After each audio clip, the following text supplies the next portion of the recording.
میان خیل ماهی ها فقط یک برکه میداند که این قو تا دم مرگش سر عشق تو میماند.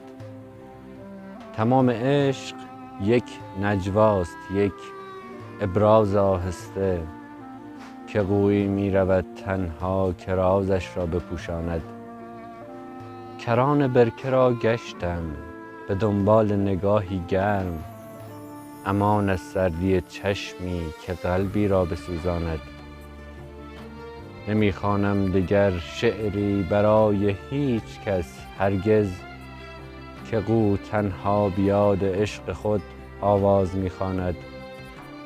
اگر برگشتن یاری کمی از عشق میکاهد، خدا هرگز به موجی هیچ کس را برنگرداند.